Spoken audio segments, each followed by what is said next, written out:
ब्याज पर कर्जा दे रही है तो भारतीय जनता पार्टी की सरकार दे रही है। किसान भाइयों, केवल 0% ब्याज पर कर्जा नहीं, अभी 3 साल की बात बताता हूं, 20 साल में तो देर बहुत हो जाएगी। इन 3 साल में 2,84,000 करोड़ रुपया मैंने किसान के खातों में डाले हैं। 2,84,000 करोड़ रुपया। 3 करोड़ 9 लाख प्रकरण में 1,49 करोड़ से अधिक के अल्पावधि ऋण दिए 0% ब्याज पे, और अकेले फसल बीमा योजना के इन 3 सालों में 20,000 करोड़ रुपया किसान के खाते में डाले गए। आज मुझे कहते हो गर्व है कि देश का कुल गेहूं का जो निर्यात होता है उसका 45% अगर करता है तो अपना मध्य प्रदेश करता है।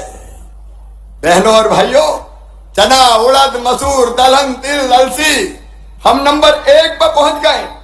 7 बार हमको कृषि कर्मण अवार्ड मिला है, और अपने प्रधानमंत्री जी ने एक योजना बनाई कि किसानों के खाते में सीधे 6,000 रुपया डाले जाएंगे।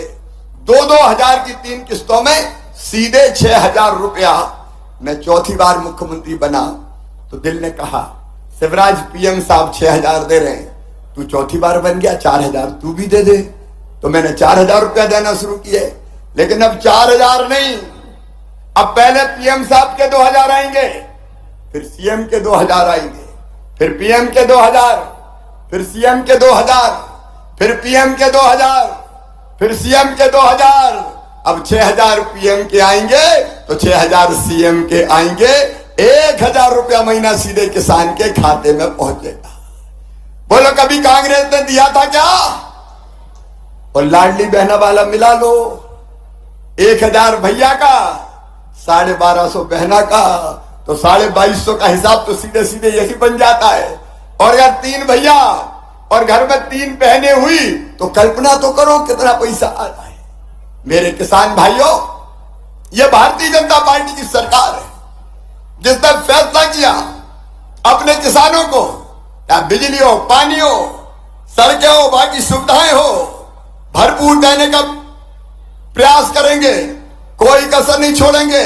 और अब सुन लो, आज समय कम है, इसलिए अनुदान पे ट्रांसफार्मर की जो योजना कांग्रेस ने बंद कर दी थी, अब फिर से अनुदान पे ट्रांसफार्मर दिए जाएंगे। मध्य प्रदेश से एक बहुत बड़ी खबर निकलकर सामने आ रही है। पूर्व मुख्यमंत्री शिवराज सिंह चौहान ने कर दी 5 बड़ी घोषणाएं।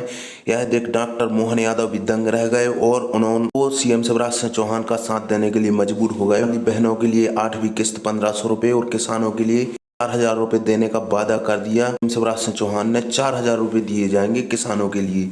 आगे सुनिए और कुछ क्या कहा शिवराज सिंह चौहान ने। चैनल पर पहली बार आए हो तो चैनल को सब्सक्राइब करें, वीडियो को लाइक करना ना भूलें। ऐसी वीडियो के लिए जुड़े रहें हमारे यूट्यूब चैनल के। स्वागत है आपका हमारे एक गवर्नमेंट इन्फॉर्मेशन यूट्यूब चैनल में। आज की वीडियो में हम आपसे बात करेंगे पूर्व मुख्यमंत्री शिवराज सिंह चौहान ने बड़ी योजनाओं के बारे में कहा है। तो जैसा कि आपने क्लिप में देखा, सीएम शिवराज सिंह चौहान ने किसानों और लाडली बहनों के लिए बहुत बड़ी सौगात देने की बात कही है। तो हम आपको बताएंगे। शिवराज सिंह चौहान ने कहा है कि तो हमारी लोक माता अहिल्याबाई की नगरी इंदौर का वो मान सम्मान है, इस बात का मुझे गर्व है, इस बात का आनंद है। वाकई हम सबका सौभाग्य है।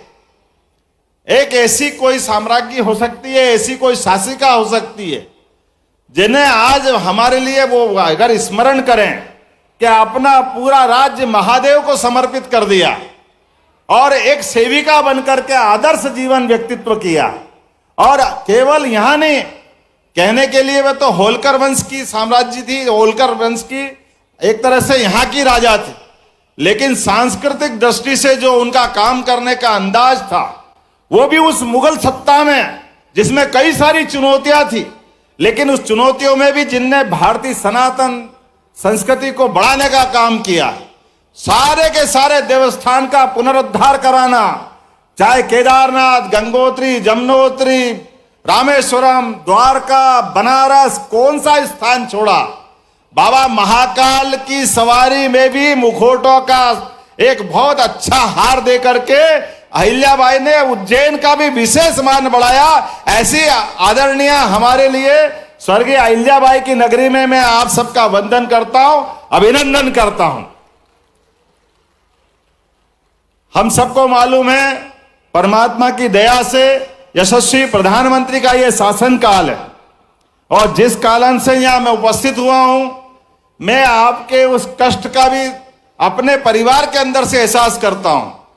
हम सब जानते हैं परमात्मा की दया से जो वर्तमान का समय है, वो वर्तमान का समय कई सारी चुनौतियों वाला भी है, और चुनौतियों वाले में एक विषय हमारे अपने बेरोजगारी के दौर में कोई भी नई फैक्ट्री खुलती है तो नई फैक्ट्री खोलने के लिए सरकार ही उसमें नियम बनाती है कि हाँ, हम सरकारी जमीन लीज पे दे देंगे, शासन की विभिन्न प्रकार की योजना से वो फैक्ट्री खड़ी हो जाना चाहिए।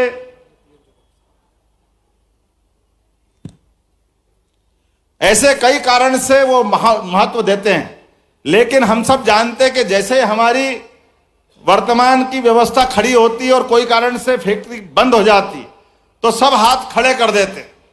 मैं इस बात को अच्छे से जानता हूं कि मेरे पिताजी भी मिल में काम करते थे उज्जैन में। मैं भी एक मिल मजदूर के परिवार से आता हूं और मैं वो पीड़ा समझ सकता हूं कि मिल में काम करने वाले मजदूर काम करते करते अपना परिवार पालन पोषण के लिए आगे बढ़ते हैं, और ऐसे में वो फैक्ट्री अगर बंद होने के कगार पे पहुंच जाए तो प्रोविडेंट फंड से लेकर सारे मजदूरों का जो भी कोई देनदारी होगी, उस देनदारियों से के प्रति किसकी जवाबदारी होगी।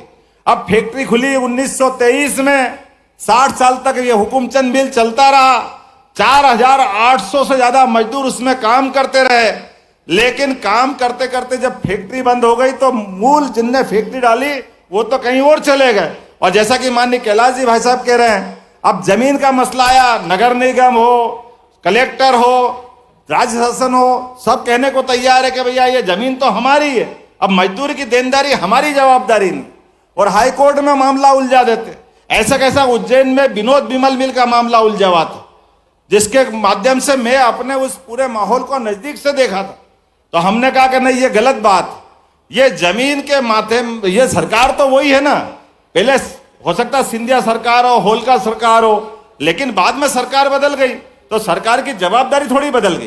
तो सरकार की दृष्टि तो विशाल होना चाहिए, और मुझे इस बात की प्रसन्नता है कि जब हमने ये निर्णय उज्जैन में कराया कि आप तो वो जो जमीन है उस जमीन का मूल्यांकन करा लो, तो लगभग हमारे यहाँ 100 करोड़ की देनदारी उज्जैन में थी, और उस 100 करोड़ के बलबूते पे 2000 करोड़ की जमीन राज्य शासन को दे दी, बदले में 100 करोड़ का निराकरण उज्जैन में हुआ।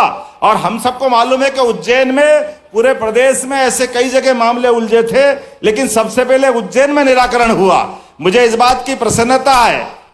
धन्यवाद दोस्तों, वीडियो देखने के लिए वीडियो को लाइक करें, चैनल को सब्सक्राइब करें। धन्यवाद।